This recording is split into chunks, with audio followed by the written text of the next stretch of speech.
జగన్మోహన్ రెడ్డి ఏ ముహూర్తాన తాను మంచివాడిని, తన కుటుంబం మంచిది, మా తాతను వాళ్ళను కూడా నేను క్షమించి వదిలేశాను అని చెప్పాడో, దాంతో నేటి తరానికి ముఖ్యంగా నేటి యువతకు తెలియని జగన్మోహన్ రెడ్డి కుటుంబంలోని ఆ చరిత్ర మొత్తం కూడా ఇప్పుడు పుంకాలు పుంకాలుగా బయటకు వస్తున్నటువంటి పరిస్థితి. నేను గతంలో కూడా చెప్పా, మనకు వివేకానందరెడ్డి వరకు మాత్రమే తెలుసు, వివేకానందరెడ్డి తర్వాత నుంచి మాత్రమే మనకు ఐడియా ఉంటుంది.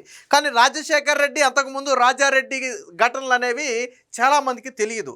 కానీ ఆ రోజు ప్రత్యక్ష సాక్షులుగా ఉండి రాజారెడ్డి చేత ప్రయత్నం చేయబడి ప్రాణాలతో బయటపడిన వాళ్ళు ఈరోజు వాళ్ళ నేర చరిత్రను బయట పెడుతున్నారు. మనం సినిమాల్లో చూసారా, మర్డర్లు చేసేవాళ్ళు 1969, 70 టైంలోనే రాజారెడ్డి మీద రౌడీ షీట్ ఓపెన్ చేశారు అంటే వాళ్ళ ఫ్యామిలీ చరిత్ర ఏంటో చూడండి.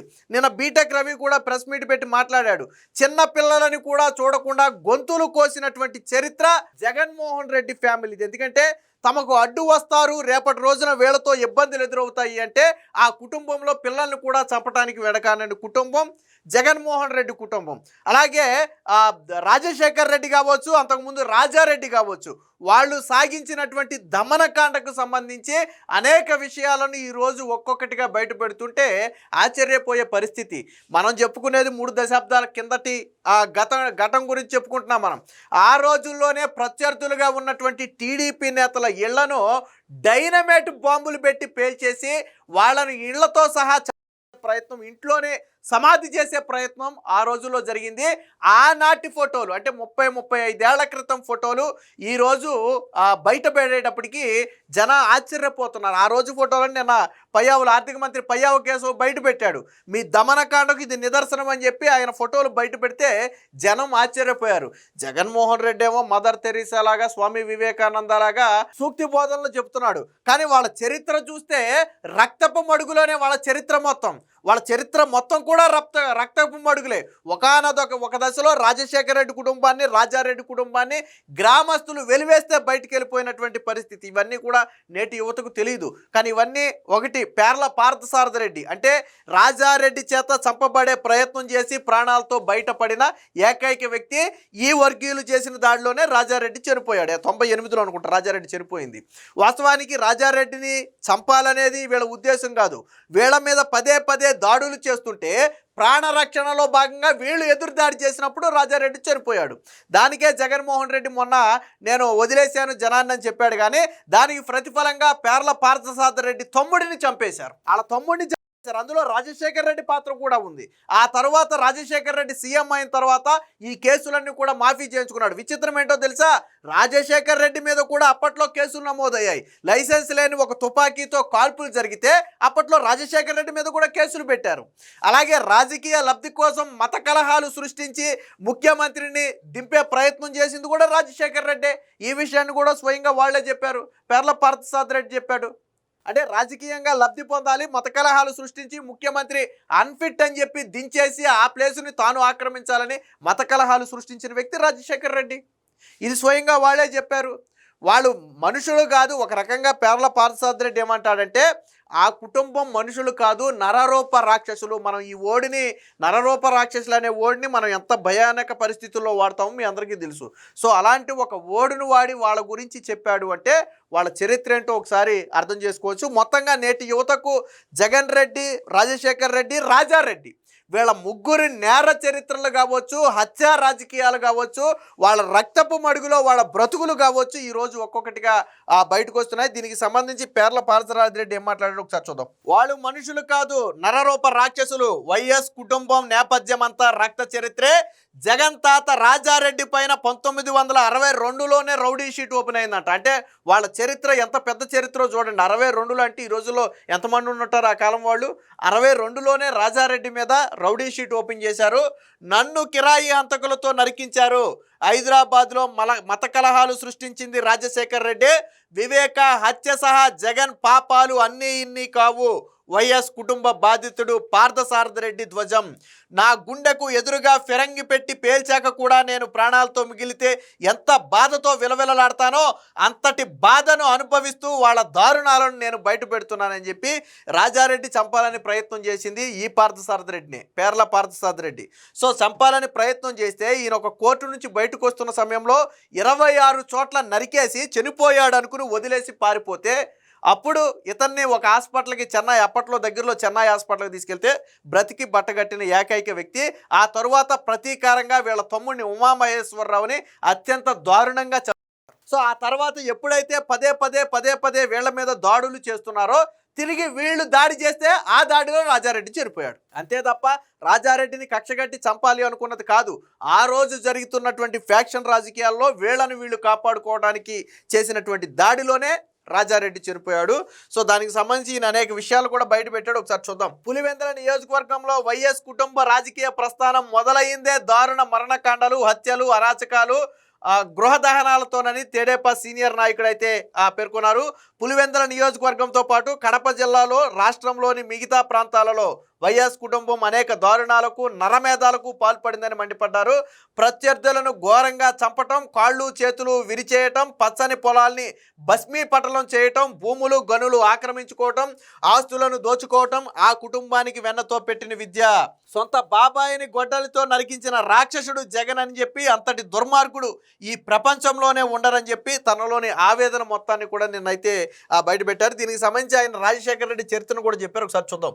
రాజారెడ్డి దగ్గరుండి నన్ను నరికించాడు. నేను పులివెందుల నియోజకవర్గంలో తేదేపా కంచుకోటలో నిలబడి ఎన్నికల్లో వైఎస్ కుటుంబాన్ని ఓటమి అంచుల వరకు తీసుకువెళ్లాను. ఆ కక్షతో 1996లో ఆగస్టులో జగన్ తాత రాజారెడ్డి దగ్గరుండి నన్ను కిరాయి అంతకులతో విచక్షణ రహితంగా నరికించాడు. ఆ సమయంలో ఏఎస్పీ సునీల్ కుమార్ గన్మ్యాన్ వచ్చి కిరాయి అంతకుడిని రెడ్ హ్యాండెడ్గా పట్టుకోవడంతో ప్రాణాలతో నేను బతికి బయటపడ్డాను. నాపై హత్యాయత్నం కేసులో రాజారెడ్డే మొదటి నిందితుడు. నేను న్యాయవాదిని కావడంతో నాపై దాడికి నిరసనగా రాజారెడ్డి తరపున బెయిల్ మెమో దాఖలు చేసేందుకు కూడా లాయర్లు ఎవరూ ముందుకు రాకపోవడంతో హైకోర్టు నుంచి షరతులతో కూడిన బెయిల్ తెచ్చుకుని జగన్మోహన్ రెడ్డి పెళ్లికెళ్ళాడు. అంటే రాజారెడ్డి, జగన్మోహన్ రెడ్డి తాత రాజారెడ్డి జగన్మోహన్ రెడ్డికి పెళ్లికి వెళ్ళే సమయానికి ఒక హత్య కేసులో నిందితుడిగా ఉన్నాడు. అది కూడా ఈ పేర్ల పార్థసారథి రెడ్డిని చంపే ప్రయత్నం చేశాడు. వాస్తవానికి పేర్ల పార్థసారథి రెడ్డి అప్పటికి న్యాయవాద ప్రాక్టీస్ చేస్తున్నాడు. సో ఒక న్యాయవాది మీద దాడి చేశారు కాబట్టి రాజారెడ్డికి సపోర్ట్గా బెయిల్ కోసం పిటిషన్ వేయడానికి ఎవరు ముందుకు రాకపోతే హైకోర్టుకి వెళ్ళిపోయి జగన్మోహన్ రెడ్డి పెళ్లి ఉందని చెప్పి షరతులతో కూడిన బెయిల్ తెచ్చుకుని జగన్మోహన్ రెడ్డి పెళ్లికి వెళ్ళాడు. అంటే ప్రయత్నం చేసి ఆ తర్వాత జగన్మోహన్ రెడ్డి పెళ్లికి బెయిల్ తీసుకుని వెళ్ళాడు. సో అది రాజారెడ్డి చరిత్ర. మరి వీళ్ళు రాజారెడ్డిని గొప్పగా చెప్పుకుంటారు, వీళ్ళ చరిత్రలన్నీ బయట పెట్టకుండా. మా ప్రాణాలు కాపాడుకునేందుకు చేసిన ప్రతిఘటనలోనే రాజారెడ్డి హత్య. వైఎస్ కుటుంబం నిరంతరం మాపై హత్యాయత్నాలు చేస్తుంటే మా ప్రాణాలు కాపాడుకునేందుకు ప్రతిఘటనతోనే 1998లో రాజారెడ్డి హత్య జరిగింది. అది అనుకోకుండా జరిగిన ఘటన. నేను జగన్లా మేకతోలు కప్పుకున్న వాడిని తోడేలును కాదు కాబట్టే నిజాన్ని నిర్భయంగా చెప్తున్నానని చెప్పాడు. ఆ తర్వాత మా తమ్ముడు పేర్ల ఉమామహేశ్వర రెడ్డిని వాళ్ళు చంపారు.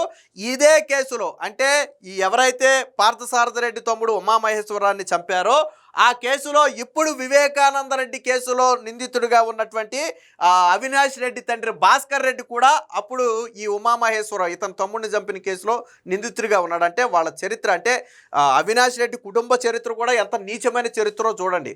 మనం ఇప్పుడు వివేకానంద రెడ్డి గురించి మాత్రమే మనకు తెలుసు, అవినాష్ రెడ్డి తండ్రి వివేకానంద రెడ్డి హత్య కేసులో ఉన్నాడని. కానీ పార్థసారథి రెడ్డి తండ్రి ఉమామహేశ్వరరావుని చంపిన కేసులో కూడా ఇదే అవినాష్ రెడ్డి తండ్రి భాస్కర్ రెడ్డి నిందితుడిగా ఉన్నాడు. ఈసీ గంగిరెడ్డి కూడా నిందితుడిగా ఉన్నారు. అదే ఈసీ గంగిరెడ్డి ఈరోజు వివేకానంద రెడ్డి హత్య కేసులో కూడా నిందితుడిగా ఉన్నారు. అంటే వాళ్ళ ఫ్యామిలీ చరిత్ర అంతా కూడా అలాంటిదే. రాజశేఖర రెడ్డి ముఖ్యమంత్రి అయ్యాక అధికారాన్ని అడ్డం పెట్టుకుని వాళ్ళపై కేసులు కొట్టేయించారు. మాకు మాత్రం జీవిత ఖైదీ పడేలా చేశారు. ఆయన చనిపోయే వరకు మాకు పేరోల్ కూడా రాకుండా అడ్డుకున్నారు. పల్లారి, వేమూరులో మైనింగ్లను పూర్తిగా రద్దు చేసి వాళ్ళ ఇళ్లను కూల్చివేయించి తోటలను కొట్టేయించి తీవ్రంగా ఆర్థికంగా నష్టం చేకూర్చారు.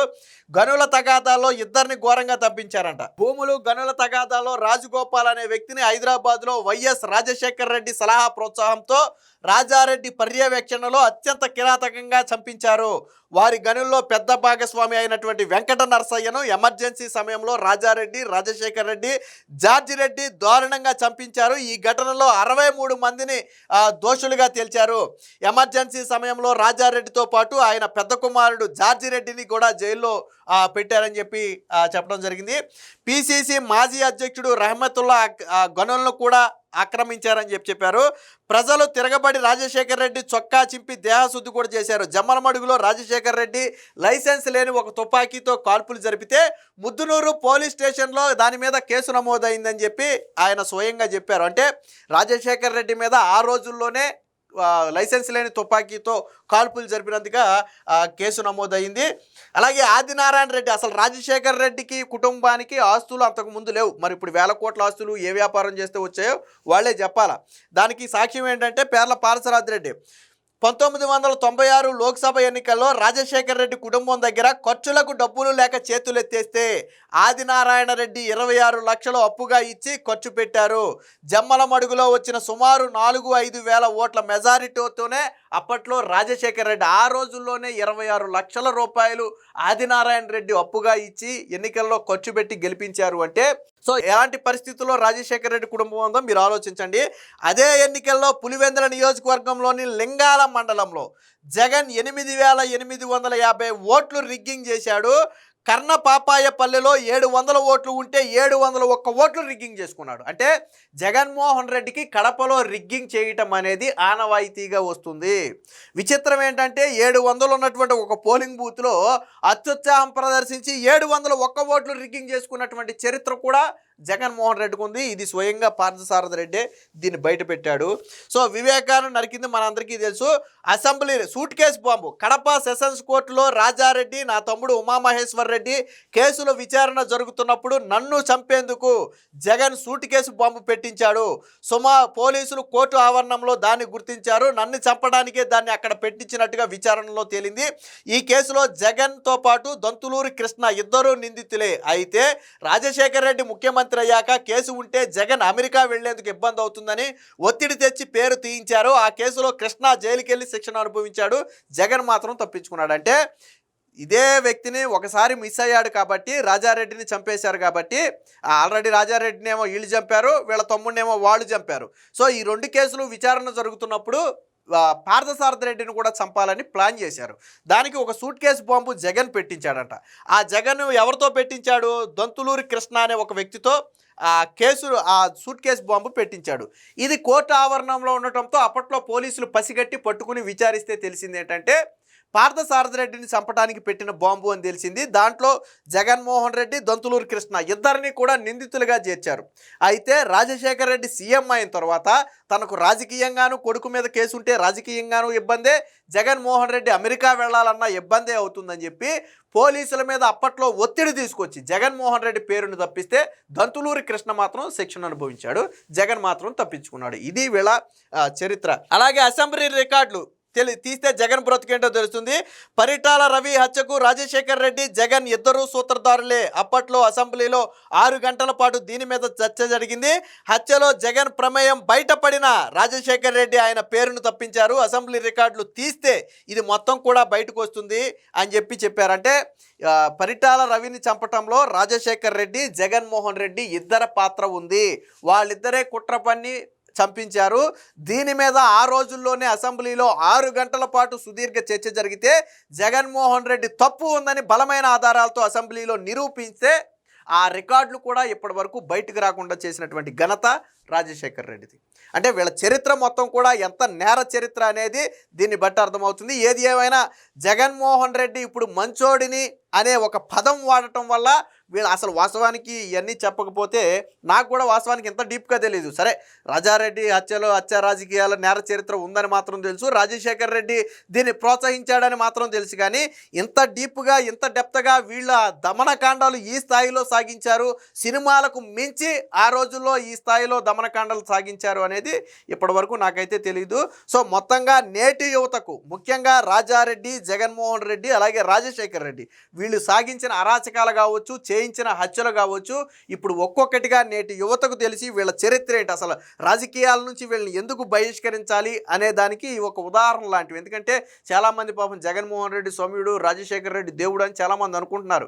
కానీ గతంలో ఎంతమంది పీకల కోసి వాళ్ళు ఈ స్థాయికి వచ్చారనేది ఎవరికి తెలియదు. సో అవన్నీ కూడా ఇప్పుడు ఒక్కొక్కటిగా బయటకు వస్తున్నాయి. ఏది ఏమైనా మొత్తంగా జగన్మోహన్ రెడ్డి కుటుంబ చరిత్ర మొత్తం కూడా రక్త చరిత్ర అనేది దీన్ని బట్టి స్పష్టంగా అర్థమవుతుంది.